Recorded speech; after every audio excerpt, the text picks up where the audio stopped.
আইয়ামে জাহিলিয়াতের যুগে যখন নারী জাতির উপর অকথ্য নির্যাতন চলছিল, যখন জীবিত শিশু কন্যাকে কবরে পুঁতে ফেলা হতো, ঠিক তখন আমাদের প্রিয় নবী রাসূলুল্লাহ সাল্লাল্লাহু আলাইহি ওয়াসাল্লাম মহিলাদের সম্মান বাঁচাতে এগিয়ে আসলেন। তিনি তার নিজের স্ত্রী আর কন্যাকে ভালোবাসলেন প্রাণ উজাড় করে দিয়ে। এখন আমরা শুনব সেই কাহিনী। বলছেন আন্তর্জাতিক খ্যাতিসম্পন্ন মুফাসসিরে কোরআন ও বিশিষ্ট ইসলামী চিন্তাবিদ হযরত মাওলানা দেলোয়ার হোসেন সাঈদী। শব্দগ্রহণে মাহসিন সাউন্ড সিস্টেম, প্রযোজনায় সিএইচপি, পরিবেশনায় স্পন্দন অডিও ভিজুয়াল সেন্টার, ঢাকা। প্রথমেই আমাদের প্রিয় নবী রাসূলুল্লাহ সাল্লাল্লাহু আলাইহি ওয়াসাল্লামের আদরের কন্যা মা ফাতেমার কাহিনী। আল্লাহর হাবিব আহলে বাইতদেরকে ডাকলেন। হযরতে ফাতেমা, হযরতে আলী, হযরতে হাসান হোসেন রিদওয়ানুল্লাহি তাআলা আলাইহিম আজমাইন আহলে বাইতদেরকে ডেকে আল্লাহর হাবিব বললেন, ওগো আমার কলিজার টুকরা মেয়ে মা ফাতেমা ও আলী ও হাসান হোসেন, এইমাত্র কোরআনে কারীমের আয়াত নাযিল হলো। আল্লাহ রাব্বুল আলামিন আমাকে বলতে বলেছেন, আমি জানি না, আমি নবী জানি না কিয়ামতের দিন আল্লাহ আমার সাথে কি ব্যবহার করবেন, আর আমি এও জানি না যে আল্লাহ রাব্বুল আলামিন তোমাদের সাথে কি ব্যবহার করবেন। সুতরাং ও ফাতেমা, মুহাম্মদ সাল্লাল্লাহু আলাইহি ওয়াসাল্লামের মেয়ে হিসেবে নাজাতের কোনো ফয়সালা তোমার হবে না। ও হাসান হোসেন, মুহাম্মদ সাল্লাল্লাহু আলাইহি ওয়াসাল্লামের নাতি হিসেবে তোমাদের ফয়সালা হবে না। কিয়ামতের দিন তোমাদের ফয়সালা হবে যার যার আমলের উপরে। আমলকে ভালো করে গঠন করো, এই আমল তোমাকে কিয়ামতের দিন তোমাকে বাঁচাবে।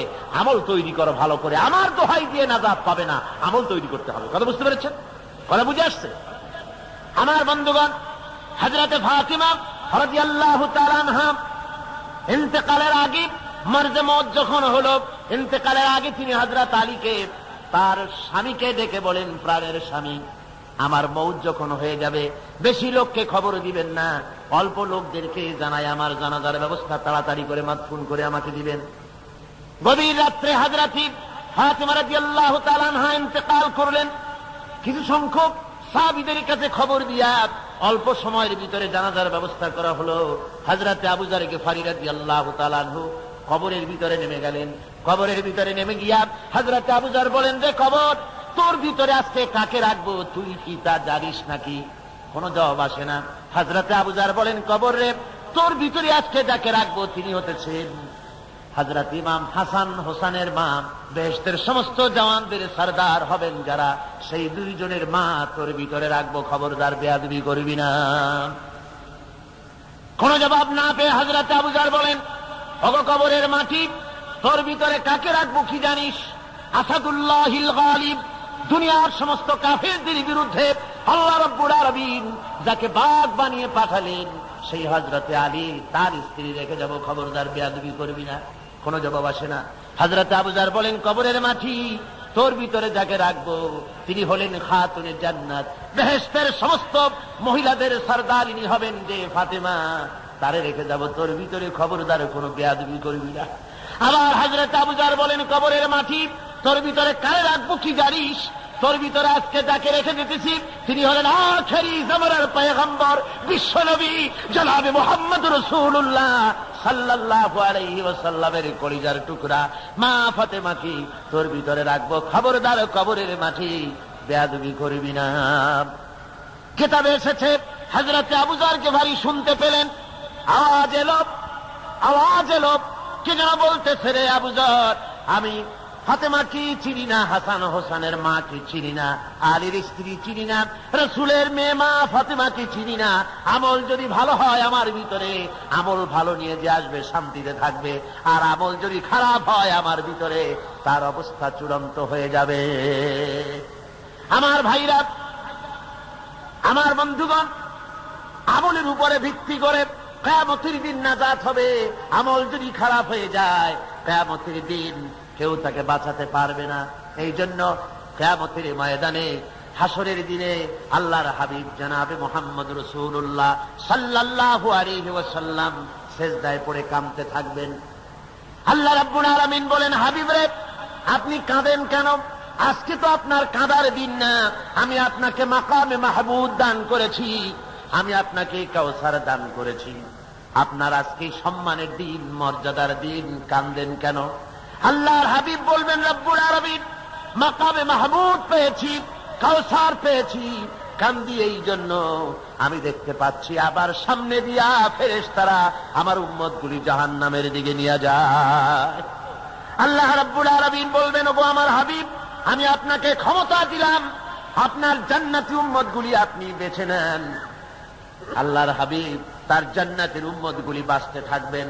হযরত আয়েশা বলেন, ইয়া রাসূলুল্লাহ, কিয়ামতের ময়দানে লক্ষ কোটি কোটি মানুষের ভিতরে আপনার জান্নাতি উম্মত আপনি চিনবেন কি করে? হুজুর বলেন, আয়েশা, কোন একটি ঘোড়ার কপাল যদি থাকে সাদা, এই সাদা কপালওয়ালা ঘোড়াটা যদি অসংখ্য ঘোড়ার ভিতরে যদি হারিয়ে যায়, তাহলে সাদা কপালওয়ালা ঘোড়ার মালিক তার ঘোড়াকে পাবে কিনা বলো? হযরত আয়েশা বলেন, হুজুর অনায়াসে পাবে। আল্লাহ রাব্বুল আলামিনের হাবিব বলেন, আয়েশা রে, কিয়ামতের ময়দানে আমার যে উম্মতেরা নামাজি ছিল, দিনদার ছিল, পরেজগার ছিল, দুনিয়ার বুকে ঈমান নিয়ে যারা চলাফেরা করেছে, আমার দিন কায়েমের আল্লাহর দিনের জন্য যারা কাজ করেছে, ওদের চেহারা নূর চমকাতে থাকবে, ঈমানের নূর কিয়ামতের দিন চমকাতে থাকবে। সেই ঈমানের নূর দেখে দেখে আমি আমার জান্নাতি উম্মতগুলি আমি বেছে নেব। হযরত ফাতিমা রাদিয়াল্লাহু তাআলা আনহাকে রাসূলুল্লাহ সাল্লাল্লাহু আলাইহি ওয়াসাল্লাম অত্যন্ত ভালোবাসতেন, মহব্বত করতেন তার স্ত্রীদেরকেও। তার স্ত্রীরাও রাসূল করিম সাল্লাল্লাহু আলাইহি ওয়াসাল্লামকে ভালোবাসতেন প্রাণ উজাড় করে দিয়ে। নবীজি বলেছেন, কন্যার পিতাদেরকে গালি দিও না। অনেকে টিটকারি করে, বারবার মেয়ে হয়, ছেলে একটাও হয় না, সেই জন্য টিটকারি বটকারি করে। আল্লাহ নবী বলেছেন, মেয়ের পিতাকে গালি দিও না, ঠাট্টা করো না, যেহেতু আমি মুহাম্মদ রাসূলুল্লাহ সাল্লাল্লাহু আলাইহি ওয়াসাল্লাম, আমি মেয়েদের পিতা, আমি নিজে মেয়েদের পিতা। খবরদার, মেয়েদের পিতাকে গালি দিও না। রাসূলুল্লাহ বলেছেন, আকাশের নিচে জমিনের উপরে খাদিজার মতো মহিলা আর নাই। সেই হযরতে খাদিজা রাসূলের 4টি মেয়ে পেটে ধারণ করেছিলেন। সুবহানাল্লাহ।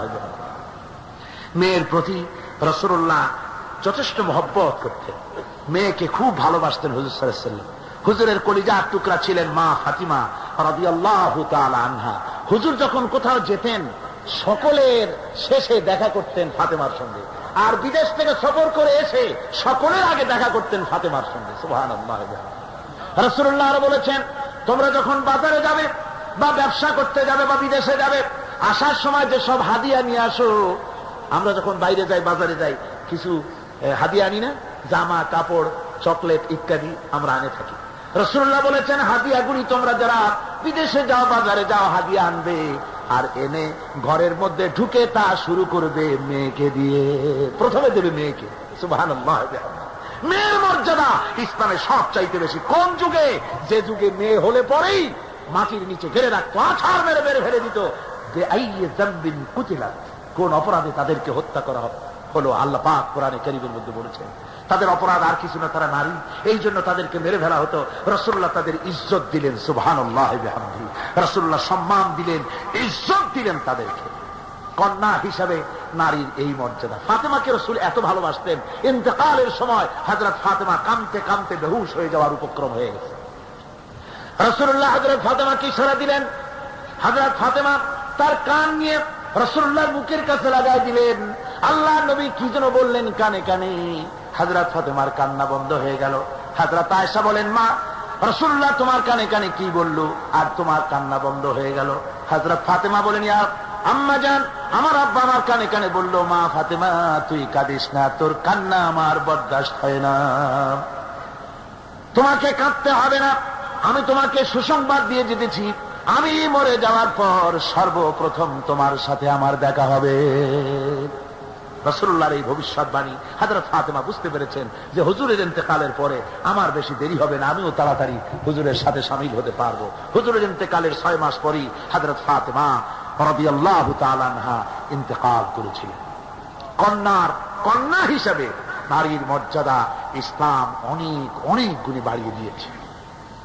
এই কন্যা শিশু, কৈশোর, যৌবন পেরিয়ে যখন যৌবনে তার বিয়ে হয়ে যায়, আল্লাহ রাব্বুল আলামিন তখন বলেন, ওয়ামিন আয়াতিহি আন খালাকা লাকুম মিন আনফুসিকুম আজওয়াজান লিতাসকুনু ইলাইহা ওয়া জাআলা বাইনাকুম মাওয়াদ্দাতান ওয়া রাহমা।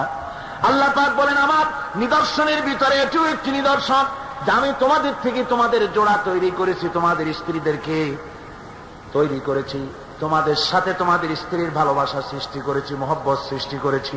এই মহব্বত আমি আল্লাহ তৈরি করেছি। আর যখন বুড়ো হয়ে যায় মানুষ, স্বামী স্ত্রী যখন বুড়ার বুড়ি হয়, তখন আর ভালোবাসা থাকে না, তখন ওই ভালোবাসা সহৃদয়তার করুণায় আমি আল্লাহ পরিণত করে দেই। বুড়ার জন্য তখন বুড়ি ছাড়া আর উপায় নাই, বুড়িরও আর বুড়া ছাড়া উপায় নাই। তখন ভালোবাসা কোনো বিশেষ কোন অক্ষণীয় ভালোবাসা নয়, তখন একের উপরে অন্য একদম নির্ভরশীল হয়ে পড়ে। আল্লাহ পাক বলেন, এই অবস্থা আমি আল্লাহ সৃষ্টি করে দেই। সুবহানাল্লাহ ওয়া বিহামদিহি। স্ত্রীকে রাসূলুল্লাহ কত ভালোবাসতেন। আল্লাহর নবী বলেছেন, আমার কাছে তিনটা জিনিস প্রিয়, একটা হচ্ছে সুগন্ধি, একটা হচ্ছে নামাজ, আর একটা হচ্ছে স্ত্রী। সুবহানাল্লাহ। স্ত্রী আমার কাছে প্রিয়।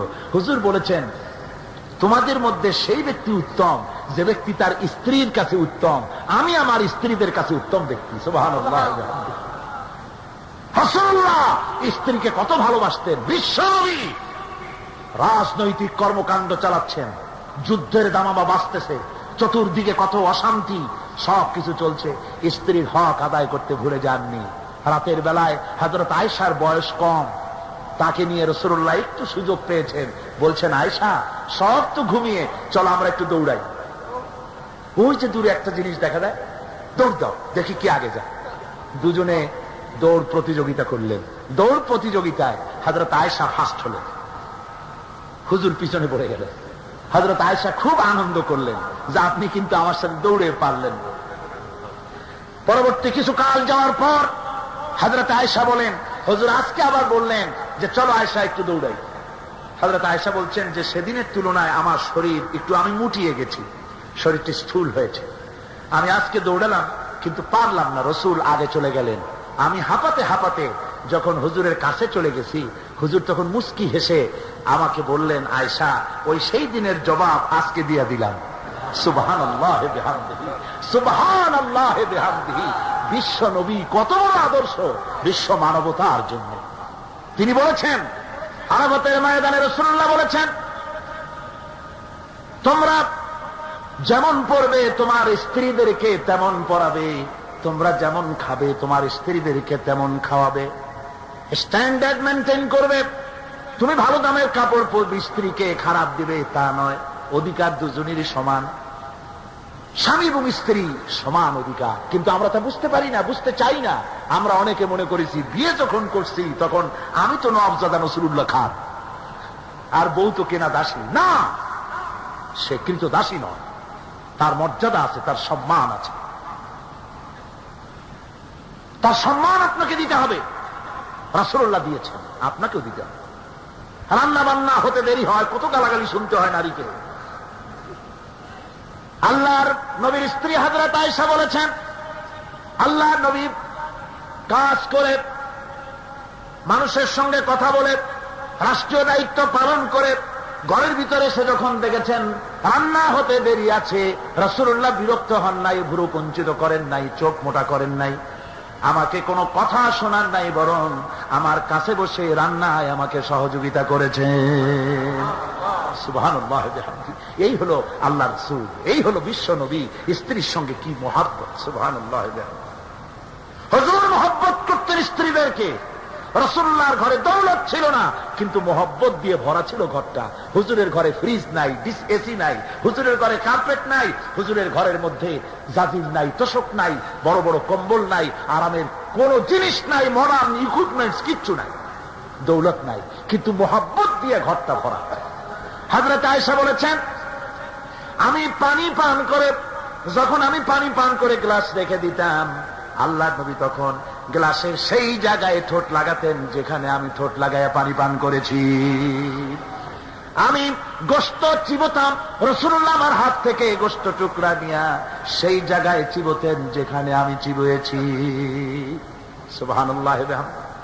আমার ভাইরা, রাসূল তার স্ত্রীদেরকে মহব্বত করতেন, স্ত্রীরাও রাসূলকে মহব্বত করতেন দারুণ ভাবে। একবার হযরত আয়েশা সিদ্দিকা রাদিয়াল্লাহু তাআলা আনহা হুজুরকে গোসল করাতে ছিলেন, মাথার উপরে পানি ঢালতেছেন, হুজুর একটা চৌকির উপরে বা একটা তক্তার উপরে বসে আছেন। গোসলের পানির ভিতরে রাসূলুল্লাহ দেখতে পেলেন রক্তের মতো কি যেন প্রবাহিত হয়ে যাচ্ছে। হুজুর জিজ্ঞেস করেন, আয়েশা রে, পানির ভিতরে রক্তের মতো কি দেখা যায়? হযরত আয়েশা বলেন, হুজুর আপনি যখন বসেছিলেন অসতর্ক মুহূর্তে তক্তার নিচে আমার একটা আঙ্গুল পড়েছিল, পায়ের আঙ্গুলটা ফেটে বোধহয় রক্ত বেরোতেছে। রাসূলুল্লাহ তাড়াতাড়ি করে উঠলেন আর ওই আঙ্গুলকে ব্যান্ডেজ করে দিলেন। রাসূলুল্লাহ বললেন, আয়েশা রে, আঙ্গুল ফেটে গেছে, একটু আহাহু পর্যন্ত করলে না, এতক্ষণ তুমি কষ্ট করলে কেন? হযরত আয়েশা বলেন, ইয়া রাসূলুল্লাহ, ওটা তো একটা পায়ের আঙ্গুল, আয়েশার কলিজাটা ফেটে যদি রক্ত বেরোতো রাসূলুল্লাহকে উঠতে বলতে আমি পারতাম না। কি মহব্বত রাসূলের সাথে। হযরত আয়েশা বলেন, হুজুর সাল্লাল্লাহু আলাইহি ওয়াসাল্লাম স্ত্রীদেরকে এত ভালোবাসতেন, আমাদের ঘরে গোশত টোস্ত তেমন রান্না বান্না খুব কম হতো। গোশত রান্না হবে কি, মাসের পর মাস চলে গেছে রাসূলের বাড়িতে, হুজুর স্ত্রীরা বলেছেন আমাদের ঘরে চুলে আগুন জ্বলে নাই, একটু শুকনা রুটি, একটু শুকনা খেজুর আর একটু পানি খেয়ে আমাদের জীবন চলেছে, এরকমের অবস্থা হয়েছে। তারপরে এই অবস্থা চলেছে, এর মধ্যে যদি কখন একটু গোশত আসছে, হুজুর যখন ছাগল টাগল ইত্যাদি ছাগল দুম্বা জবাও করেছেন, এই দুম্বার গোশত নিয়ে ছাগলের গোশত নিয়ে রাসূলুল্লাহ নিজে বেরোতেন। হযরত খাদিজার বান্ধবী কোথায় আছে খুঁজে ওই বান্ধবীর কাছে গোশত পৌঁছে দিয়ে আসতে। হযরত আয়েশা বলেন, একদিন আমার ঘুম ভেঙে গেল, দেখি হুজুর আমার কাছে নেই, গেলেন কোথায়? খুঁজতে খুঁজতে যায় দেখি মসজিদে নববীর ভিতরে হুজুর হাত তুলে বসে আছেন, মোনাজাত করতেছেন। আমি পেছনে গিয়ে হাত তুললাম, আমি শুনতে পাচ্ছি নবীজি দোয়া করছেন, রব্বুল আলামিন কিয়ামতের ময়দানে যেদিন সন্তান তার পিতাকে ভুলে যাবে, মা তার সন্তানকে হারায় ফেলবে, ওই কঠিন হাসরের ময়দানে আমি যেন আমার খাদিজাকে হারাইয়া না যাই। মুনাজাতের শেষে হযরত আয়েশা বলেন, ইয়া রাসূলুল্লাহ, খাদিজার কথা আপনার এত কেন বারবার মনে পড়ে? একটা বুড়িরে বিয়ে করেছিলেন 25 বছর বয়সের সময়, 40 বছর বুড়ি, তার কথা কেন এত মহব্বত আপনার মনে পড়ে? তার থেকে যুবতী মেয়ে, সুন্দরী মেয়েকে আপনার স্ত্রী হিসেবে আপনি পান নাই। হুজুর বলেন, আয়েশা রে, খাদিজার সম্পর্কে এমন কথা তুমি আর বলো না, তোমরা সবাই আমার সুখের দিনের স্ত্রী, আর খাদিজা আমার এমন সময় স্ত্রী ছিল যখন মক্কায় আমার আশ্রয় ছিল না, তামাম মক্কা নগরীতে আমার আশ্রয় ছিল না। খাদিজার সঞ্চিত সমস্ত ধনরাশি ইসলাম কবুল করার পর দুহাতে খাদিজা বিতরণ করে দিয়েছে। হযরত আয়েশা বলেন, হুজুর আমার গোস্তাকি মাফ করে দেন, আমি আর এরকম বলবো না, তবে খাদিজা সম্পর্কে আমার কিছু একটু শুনান। হুজুর বলেন, আয়েশা রে শোনো, গভীর রাত, যত রাত হোক না কেন, ইসলামের দাওয়াত দিয়ে দিয়ে গভীর রাত্রে আমি যখন বাসায় ফিরেছি, ঘরে এসেছি, দরজায় একটা মাত্র ডাক দিয়েছি, খাদিজা, অমনি দরজা খুলে গেছে। আমি জিজ্ঞেস করেছি, খাদিজা রে, যত রাত্রে আসলাম, যতবার আসলাম, একটা ডাকের বেশি লাগলো না, তুমি কি ঘুমাও না? হযরতে খাদিজা বলেছেন, ইয়া রাসূলুল্লাহ, আমার মনের ভিতরে ভয় থাকে, আল্লাহর রাসূল দিনের খেদমতে বাইরে আছেন, আমি যদি আরামে বিছানায় ঘুমায় থাকি আর নবীজি দরজার কাছে দাঁড়ায় আমারে ডাকাডাকি করবেন, উঠতে যদি দেরি হয়ে যায় নবীজির সঙ্গে বেয়াদবি হয়ে যাবে, এই মনে করে আপনি না আসা পর্যন্ত দরজার সাথে পিঠ লাগাই আমি দাঁড়াইয়া দাঁড়াইয়া ঘুমাই। আমার ভাইরা, হযরতে খাদিজার ইজ্জত স্বয়ং আল্লাহ দিয়েছেন। কে দিয়েছেন? হাদিস শরীফে এসেছে, রাসূলুল্লাহ জাবালে নূরে বসা, গারে হেরার ভিতরে বসা, হযরতে জিবরাইল রাসূলুল্লাহর সঙ্গে কথা বলতেছেন। একটু পরে হযরতে জিবরাইল বলেন, ইয়া রাসূলুল্লাহ, আমি আর এখানে বসবো না, আমি এখন চলছি। আমি দেখতে পাচ্ছি খাদিজা আসতেছে আপনার জন্য খাবার নিয়ে। খাদিজা যখন আপনার কাছে পৌঁছে যাবে, আপনি খাদিজাকে শুনায় দিবেন, আল্লাহ রাব্বুল আলামিন খাদিজাকে সালাম জানাইছে। সুবহানাল্লাহ। রাসূলুল্লাহর কাছে হযরতে খাদিজা যখন আসলেন, হুজুর বললেন, খাদিজা, আজকে তোমার জন্য দারুণ সুখবর। বলে কি? বলে আল্লাহ পাক জিবরাইল কেমন উঠে গেল আমার কাছ থেকে, জিবরাইল বলে গেল আল্লাহ তোমাকে সালাম বলেছেন। হযরত খাদিজা কেঁদে ফেললেন, বললেন, ইয়া রাসূলুল্লাহ, আমার নারী জন্ম সার্থক, আল্লাহ আমাকে সালাম বলেছেন, এর জবাব কেমনে দিতে হয় হুজুর আমি তো জানি না, আপনি আমার পক্ষ থেকে আল্লাহর সালাম কিভাবে দেওয়া লাগে আপনি দিয়ে দিন, আমি তো বুঝি না কেমনে আল্লাহর সালামের জবাব দেব। হুজুর বললেন, খাদিজা, শুধু আল্লাহ নয়, জিব্রাইলও তোমাকে সালাম বলে গেছে। হযরতে খাদিজা বললেন, হযরত জিব্রাইলকে আমার সালামের জবাবটা ওয়ালাইকুম আসসালাম বলেন। হযরত খাদিজার এই মর্যাদা ছিল। আমার ভাইরা, রাসূল পাক সাল্লাল্লাহু আলাইহি ওয়াসাল্লাম এভাবে মহব্বত করেছেন স্ত্রীদেরকে। সুতরাং স্বামী স্ত্রীর মহব্বত আল্লাহর জান্নাতি নিয়ামত। কি নিয়ামত? যে ঘরের মধ্যে স্বামী স্ত্রীর মধ্যে মিল মহব্বত আছে এটা বেহেশতের মতো, আর যেখানে মিল মহব্বত নাই এটা জাহান্নামের মতো। ঠিক কিনা? সুতরাং মহব্বত করুন, বেশি বেশি স্যাক্রিফাইস করুন, বেশি বেশি স্যাক্রিফাইস করুন। নারীদের ব্যাপারে বলা হয়েছে, পুরুষকে বলা হয়েছে অধিকার আদায় করো, সব ব্যাপারে সমান অধিকার। কিন্তু নারীকে একটা ব্যাপারে বলা হয়েছে, নারী শোনো, পুরুষের মর্যাদা তোমার চাইতে আল্লাহ রাব্বুল আলামিন বেশি দিয়েছেন। আর রিজালু কাওয়ামুনা আলান নিসা, নারীদের উপরে পুরুষের প্রাধান্য আল্লাহ পাক দান করেছেন। একদিন একজন সাহাবী বলেছিলেন, ইয়া রাসূলুল্লাহ, জংলি উট দেখলাম আপনার পায়ের উপরে সেজদায় পড়ে গেল, আপনি যদি আমাদেরকে অনুমতি দিতেন না আপনাকে আমরা সেজদা করতাম। আল্লাহর নবী বললেন, মানুষ মানুষকে সেজদা করা এ পারমিশন যদি আমি দিতাম তাহলে দুনিয়ার সমস্ত স্ত্রীদেরকে বলতাম তারা যেন তাদের স্বামীকে সেজদা দেয়। স্বামীর মর্যাদা এখানে বেশি। সুতরাং অধিকার সমান, কোনো সন্দেহ নাই, কিন্তু স্বামীর একটা আলাদা মর্যাদা আছে, সেই সম্মানও তাকে দিতে হবে। এরপরে এই সমান অধিকারের ভিত্তিতে স্বামী স্ত্রী চলতে থাকে, মাঝখানে আল্লাহ পাক তাদেরকে সন্তান দান করেন। আল্লাহ তাদেরকে, নারীকে লেখাপড়ার অধিকার দিয়েছেন, ইসলাম তাকে লেখাপড়ার অধিকার দিয়েছে, শিক্ষার অধিকার দিয়েছে। হযরত আয়েশা সিদ্দিকা রাদিয়াল্লাহু তাআলা আনহা শিক্ষয়িত্রী ছিলেন, হাফেজা ছিলেন, হাদিসের হাফেজা ছিলেন, কোরআনের হাফেজা ছিলেন, হাজার হাজার সাহাবায়ে কেরামদের তিনি ওস্তাদ ছিলেন। সুবহানাল্লাহ বলে। নারীদের ব্যাপারে অধিকাংশ মাসালা হযরত আয়েশা সিদ্দিকা রাদিয়াল্লাহু তাআলা আনহার অবদান। সুবহানাল্লাহ। নারী যুদ্ধ করেছে, যুদ্ধের ময়দানে নারীর অধিকার আছে।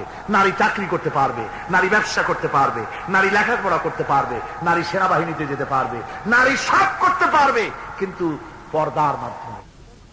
জনৈক সাহাবী ইসলাম গ্রহণ করার পরও রাসূলুল্লাহ সাল্লাল্লাহু আলাইহি ওয়াসাল্লামের কাছে অনুশোচনা করছিলেন তার কন্যা সন্তান নিজ হাতে হত্যা করার জন্য। আমাদের প্রিয় নবী এ কথা শুনে কেঁদে ফেললেন। একটা লোক গিয়ে কাঁদতেছিল মুসলমান হওয়ার পরও। হুজুর কয়, কান্দো কেন? কই যে আমার গুনাহ কি মাফ হয়েছে? হুজুর বলেন, হ্যাঁ মাফ হয়ে গেছে, কলেমা পড়ছো মাফ হয়ে গেছে। কয় যে হুজুর আমি তো মারাত্মক গুনাহ করছি। বলে কি? বলে আমার একটা মেয়ে, সেই মেয়েটাকে নিয়ে আমি, ঘটনা লম্বা, আমি সংক্ষেপে বলতেছি, মেয়েটাকে ফাঁকি দিয়া তারে আমি মারবো, বুঝতে দেই নাই আমার বউরে। বললাম চলো বেড়াইতে যাই, মেয়েটা আমার সাথে সাজায় দিয়েছে, তার মা বেড়াতে নিয়ে যাবো এই কথা মনে করে। মেয়েটা কদ্দূর যায়, আবার আব্বা আব্বা বলে আমার দিকে ফিরে আসে, আবার পিছনে থাকে, আবার আব্বা আব্বা বলে জড়ায় ধরে। এইভাবে করতে করতে যখন নির্জন এলাকায় গেলাম, আমি পাহাড়ের পাশে গর্ত খোঁড়া আরম্ভ করলাম। গর্ত খুঁজি আর মাটি ছিটে এসে আমার দাড়িতে লাগে। বাচ্চা মেয়েটা আমার কাছে এসে দাড়ি দিয়ে ধুল ঝাড়ায় দেয়, কয় আব্বা তোমার দাড়িতে ধুল লাগতেছে, তুমি এই কষ্ট করতেছো কেন? মেয়ে তো বোঝে না যে আমি তার জন্য কবর খুঁজতেছি।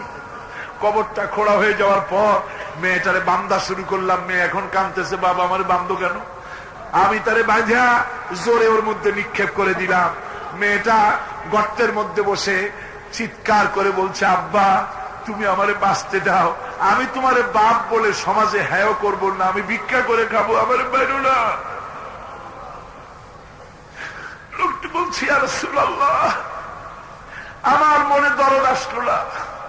আমি একটা পাথর উঁচু করে আমার মেয়ের বুক লক্ষ্য করে জোরে মেরে দিলাম। বুকটা ফেটে রক্ত ফিনকি দিয়ে উঠলো, আর মেয়ের বুক থেকে আওয়াজ বেরোলো, আব্বা। আমার কানে যেন এখনো সেই আওয়াজ বাজে। হাদিস শরীফে এসেছে, হুজুরের চোখের পানি দাড়ি ভিজে ভিজে জামার উপরে পড়তেছিল। হুজুর বললেন, আহারে, মানুষও পারে এইরকম কাম করতে।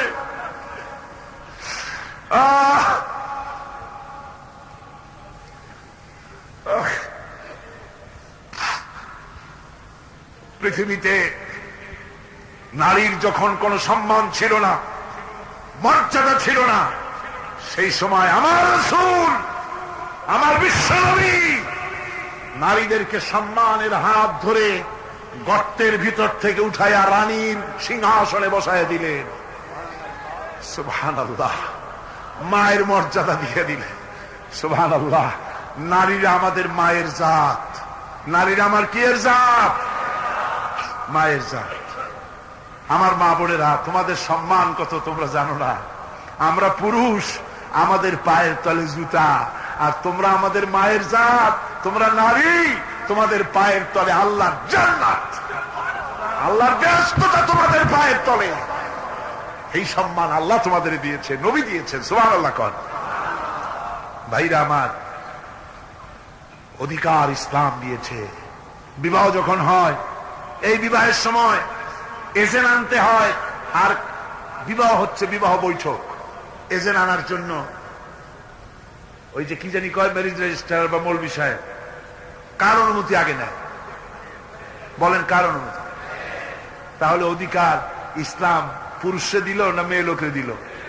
আগে মেয়ে লোকের কাছে যাও, মেয়েটাকে জিজ্ঞেস করো সেই বিবাহে রাজি আছে কিনা। সুবহানাল্লাহ পড়ে, এই বিবাহে রাজি আছে কিনা জিজ্ঞেস করো, তার অধিকারই বেশি। এরপরে এই বিবাহে করার ব্যাপারে কত বৈষম্য। আজ বিবাহ করতে গেলে যৌতুকের প্রথা এসেছে। রাসূলুল্লাহ যৌতুক দিয়েছিলেন, ওটা যৌতুক না, ওটা উপহার, ওটা হাদিয়া। রাসূলুল্লাহ তোহফা দিয়েছিলেন হুজুরের জামাই। সুবহানাল্লাহ, কি জামাই! এক জামাই তো জিন্নুর আইন, যাকে ফেরেশতারা পর্যন্ত লজ্জা করতো যারে দেখে, হযরত উসমান রাদিয়াল্লাহু তাআলা আনহু। আর একজন হযরত আলী কাররামাল্লাহু ওয়াজহাহু। হযরত আলী, যার সম্পর্কে রাসূল পাক সাল্লাল্লাহু আলাইহি ওয়াসাল্লাম যাকে কত সম্মান দিয়েছেন, কত মর্যাদা দিয়েছেন, এই হলো হযরত আলী হুজুরের জামাই। আনা মদিনাতুল ইলম ওয়া আলিউম বাবুহা, আমি হলাম জ্ঞানের রাজ্য, আর আলী হলো সেই রাজ্যে প্রবেশের দরজা। সুবহানাল্লাহ। ভাইরা, এই হলো জামাই। আর মেয়ে খাতুনে জান্নাত, বিনতে রাসূল, বেহেশতের সমস্ত রমণীদের সরদারিনী মা ফাতিমাতুজ জাহরা রাদিয়াল্লাহু তাআলা আনহা। কি উপহার দিলেন বিয়েতে রাসূল! এই মেয়ে আর এই জামাই। উপহার হলো খেজুরের ছোবড়ার একটা তোষক, পানি উঠাবার জন্য একটা মশক, আর আটা পেশা একটা জাতকা। এই হলো নবীর মেয়ে আর জামাইয়ের জন্য উপহার। রাসূলুল্লাহ সাল্লাল্লাহু আলাইহি ওয়াসাল্লামের স্ত্রী মা উম্মে হাবিবা আমাদের প্রিয় নবীর সম্মানের প্রতি ছিলেন খুবই যত্নশীল। তার পিতা তখন ইসলাম গ্রহণ করেননি। এমন অবস্থায় পিতা ঘরে প্রবেশ করলে রাসূলুল্লাহ সাল্লাল্লাহু আলাইহি ওয়াসাল্লামের স্ত্রী তার পিতার সাথে যে আচরণ করেছিলেন, এখন আমরা শুনব সে কাহিনী। আবার স্ত্রীরা রাসূলের প্রতি কি ভালোবাসা দেখেছেন। হযরত উম্মে হাবিবা রাদিয়াল্লাহু তাআলা আনহা, আমাদের মা আবু সুফিয়ান রাদিয়াল্লাহু তাআলা আনহু, তার মেয়ে। তার কাছে আবু সুফিয়ান তখনও কাফের, সেই কুফরি হালতে মেয়ের ঘরে গিয়েছেন। যাওয়ার পরে হযরত উম্মে হাবিবা বাপ যখন বসতে গিয়েছেন, তখন উম্মে হাবিবা বলছেন যে আব্বা একটু দাঁড়ান। এই অবস্থায় দাঁড়াতে বলে বিছানাটা উল্টায়া দিয়া তারপরে বললেন যে বসেন। বাপ মনে খুব দুঃখ পেলেন। আবু সুফিয়ান বললেন, মা উম্মে হাবিবা, আমি তোমার পিতা, ভালো একটা বিছানা থাকলে তাই বিছায় দেওয়া উচিত ছিল, আর তুমি বিছানাটা উঠাইয়া তারপরে আমার খালি জায়গায় বসতে বললা, আমি তোমার ব্যবহারে আহত হলাম। হযরত উম্মে হাবিবা বলেন, আব্বা জান, নিশ্চয়ই আপনি আমার আব্বা, শ্রদ্ধেয় পিতা, কোনো সন্দেহ এতে নাই, কিন্তু আপনি একজন কাফের। আল্লাহ রাসূল যে বিছানায় বসেন, সেই বিছানা আমি একটা কাফেরকে বসতে দিতে পারি না। সুবহানাল্লাহ।